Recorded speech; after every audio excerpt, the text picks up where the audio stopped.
Assalamualaikum warahmatullahi wabarakatuh. Selamat pagi, siang, malam, dimanapun teman-teman berada. Perkenalkan, kami dari kelompok 3 K37 KU1102 akan mempresentasikan hasil kerja analisis data kami mengenai data yang berkaitan dengan kecelakaan wahana udara yang terjadi di Amerika Serikat.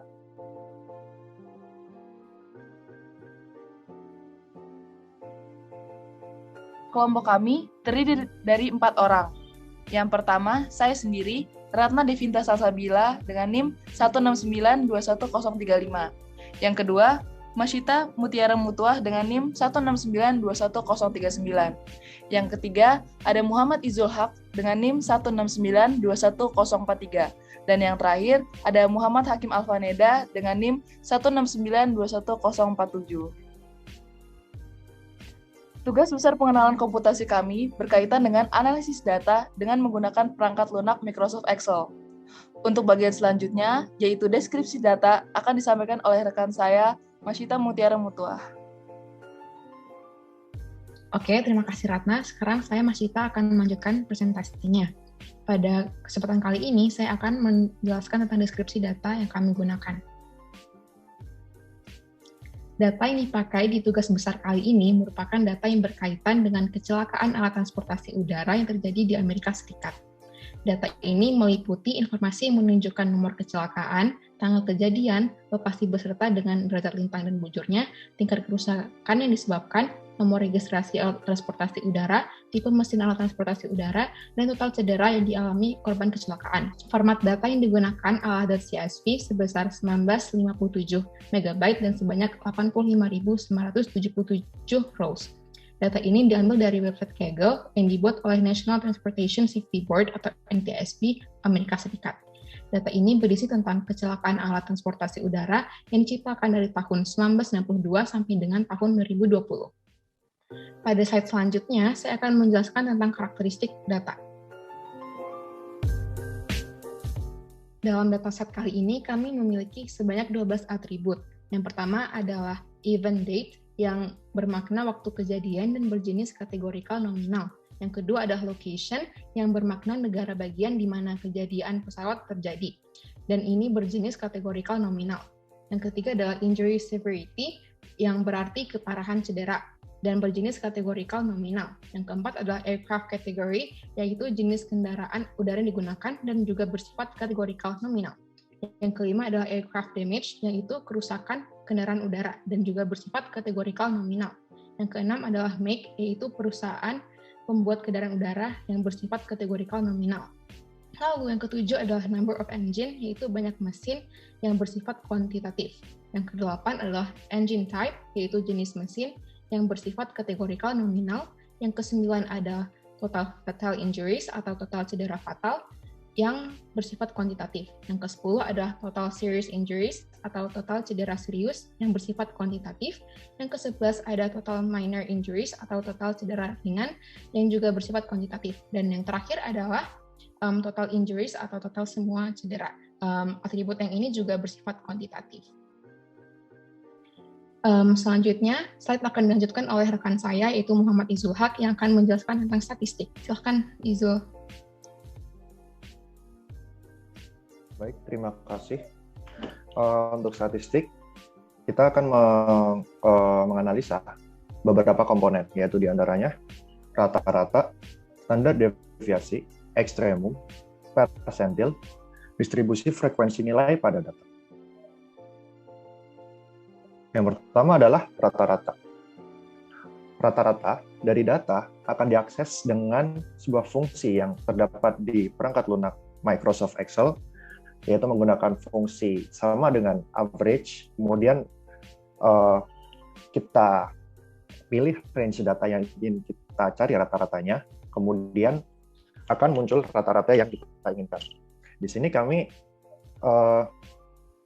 menghitung nilai rata-rata dari total fatal injuries, yaitu sebesar 0,49134948.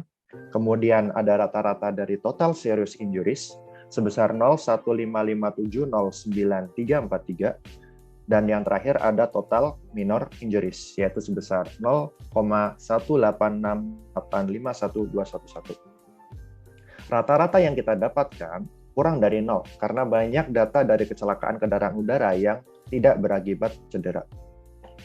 Kemudian yang kedua adalah standar deviasi.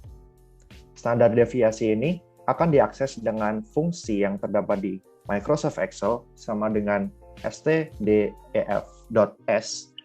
Kemudian kita masukkan range data yang ingin kita cari standar deviasinya.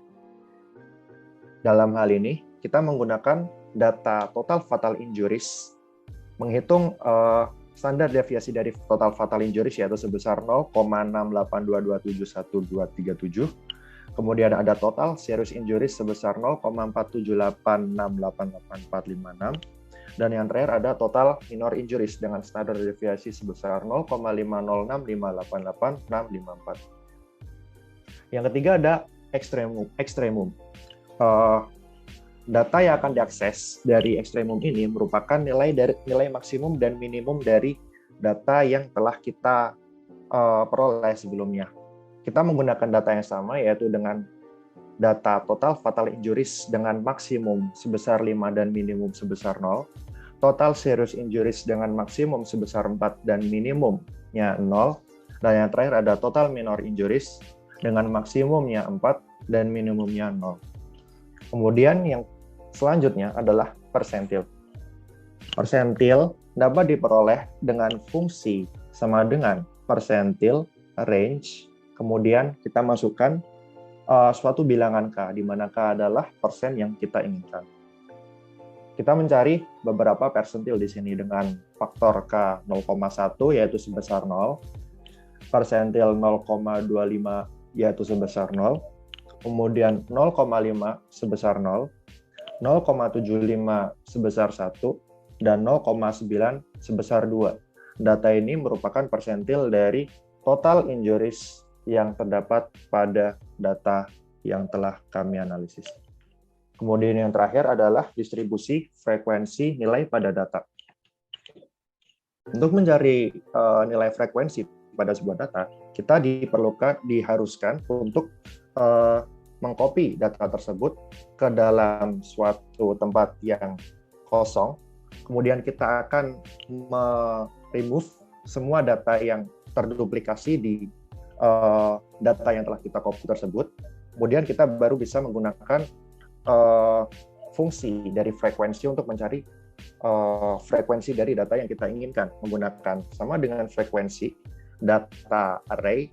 Kemudian kita blok bagian bins kriteria, di mana bins kriteria merupakan data yang ingin kita cari frekuensinya. Di sini kita menggunakan data yang sama, yaitu total fatal injuries, total serious injuries, dan total minor injuries. Bagian selanjutnya adalah bagian visualisasi yang akan disampaikan oleh rekan saya, Hakim. Kepada Hakim dipersilahkan. Oke, terima kasih Izul. Bagian selanjutnya yaitu visualisasi data akan saya jelaskan. Yang pertama yaitu perbandingan kategori. Dan di bagian perbandingan kategori, yang pertama ada total korban berdasarkan keparahan. Dari diagram batang di atas, kita bisa mengambil insight, yaitu dari total sebanyak 289 kasus kecelakaan kendaraan udara, 179 diantaranya adalah non-fatal, dan 39 diantaranya adalah minor, dan sisanya adalah fatal dan serius. Jadi kita bisa mengambil insight bahwa dari banyaknya kecelakaan kendaraan udara, banyak dari kasus tersebut adalah non-fatal. Selanjutnya, yaitu data kecelakaan wahana udara menurut tingkat kerusakan wahana. Dari diagram batang di atas, kita bisa mengambil insight bahwa kerusakan kendaraan udara yang paling banyak adalah kerusakan substansial, atau yang berarti rusak namun tidak hancur. Dan sedikit diantaranya destroy, dan lebih dikit lagi adalah minor damage. Yang selanjutnya adalah angka kecelakaan menurut number of engine. Dari diagram batang di atas, kita bisa mengambil kesimpulan bahwa kendaraan udara yang paling banyak mengalami kecelakaan adalah kendaraan udara bermesin 1. Kendaraan udara bermesin 1 ini mengapa banyak mengalami kecelakaan? Karena kendaraan udara bermesin 1 ini biasanya digunakan untuk latihan atau kendaraan pribadi. angka kecelakaan wahana menurut engine type. Jadi dari 5 engine type, reciprocating, turboprop, turboshaft, turbofan, dan turbojet, yang paling banyak mengalami kecelakaan adalah kendaraan udara bertipe mesin reciprocating, di mana mesin pesawat komersil zaman sekarang biasanya menggunakan mesin jet. Peta persebaran jumlah kecelakaan kendaraan udara yang ada di Amerika Serikat. Dari diagram peta di atas bisa diambil insight, yaitu kecelakaan pesawat paling banyak terjadi di negara bagian Texas, California, dan Alaska. Di sini kita bisa lihat semakin biru di peta, berarti itu semakin banyak kecelakaan itu terjadi.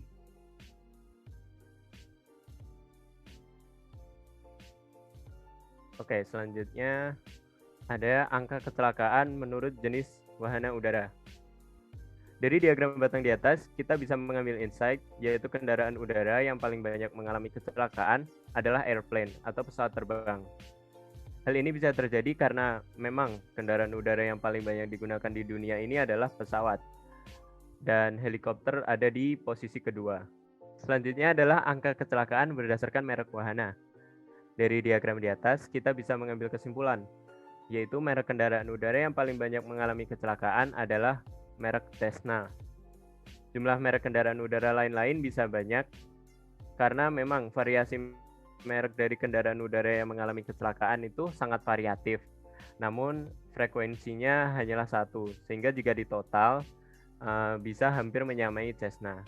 Tapi dari semua itu kita bisa lihat yang paling banyak ini: Cessna, Piper, Beech, Air Tractor, Robinson, Vance, Champion, Bell, Grumman, Aviat, dan Mooney.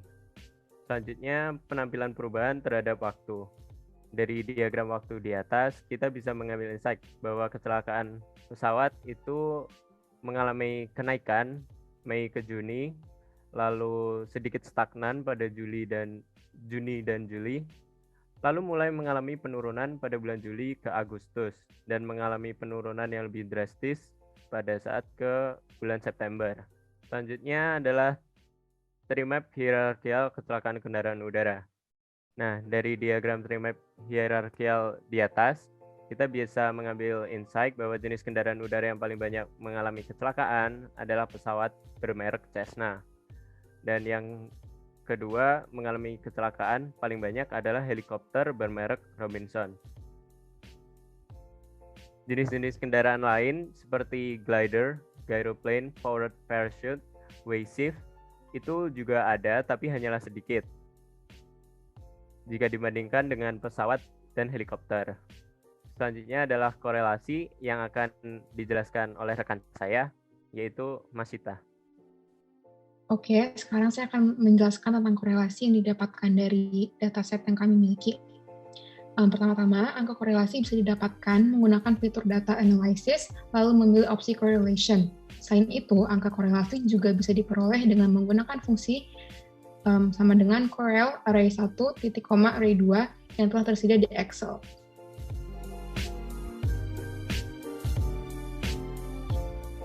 Berdasarkan kalkulasi dan pencarian dan juga fitur yang telah kami gunakan, didapatkan korelasi total fatal injuries dan total injuries. Angka korelasi ini didapatkan sebesar 0,7066456. Nah, nilai dari faktor korelasi tersebut bernilai lebih dari 0 dan mendekati 1. Ini sendiri menunjukkan bahwa tren kenaikan angka total injuries diikuti juga dengan kenaikan angka total injuries. Berarti kita dapat katakan bahwa terdapat korelasi yang berhubungan antara keduanya. Yang kedua adalah korelasi total serious injuries dan total injuries.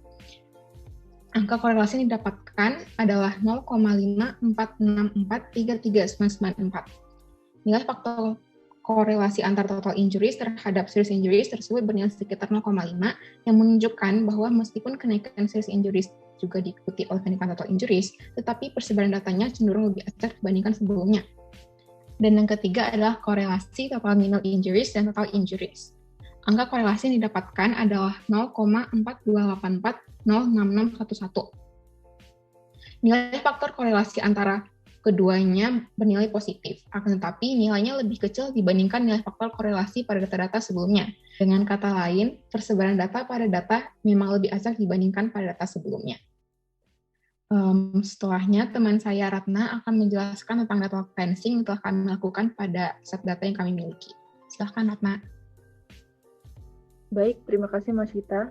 Berikutnya saya akan menjelaskan mengenai data cleansing.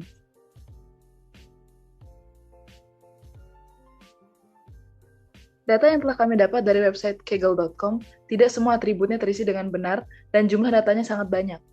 Setelah penggunaan fungsi count blank pada Excel, didapat sekitar 25% sel yang kosong. Data yang tidak lengkap tersebut berasal dari tahun-tahun lama dan terdapat beberapa kategori data yang sebenarnya sama. Seperti pada beberapa kategori atribut, yaitu reciprocating dan tipe rec bermakna sama, namun ditulis berbeda. Jika dataset yang ada dibiarkan, maka kualitas datanya akan berkurang dan berdampak pada saat melakukan perhitungan. Selain itu, jika beberapa atribut digunakan, maka di atribut lain kosong dan akan menyebabkan frekuensi tiap waktunya tidak akan seimbang dan terlihat sangat melompat tiap tahunnya. Maka, dari data yang ada dari tahun 1962 sampai 2020, dicari data yang seluruh atributnya terisi. Dari tahun-tahun tersebut, data yang berurutan waktunya dan paling bersih adalah data dari bulan Mei sampai September tahun 2020. Namun, konsekuensi dari penghapusan data ini yaitu sampelnya berkurang. Untuk bagian terakhir, saya akan menjelaskan mengenai lesson learned. Pada pertemuan di kelas sebelumnya, kami telah mempelajari cara mengolah data menggunakan Excel. Tugas besar yang telah kami lakukan ini merupakan salah satu implementasi secara langsung pelajaran yang telah kami dapatkan di perkuliahan. Pemanfaatan Excel dalam menganalisis, mengelola, dan memvisualisasikan data ini akan sangat berguna dan mempermudah kehidupan sehari-hari. Baik, sekian dari presentasi hasil kerja kami. Terima kasih semua yang telah menonton. Semoga hasil kerja analisis data yang telah kami sampaikan dapat bermanfaat bagi kami sendiri dan orang lain di masa yang akan datang. Jangan lupa bantu kami dengan klik tombol like di bawah. Kami dari kelompok 3 pamit undur diri. Sampai jumpa. Terima kasih semua.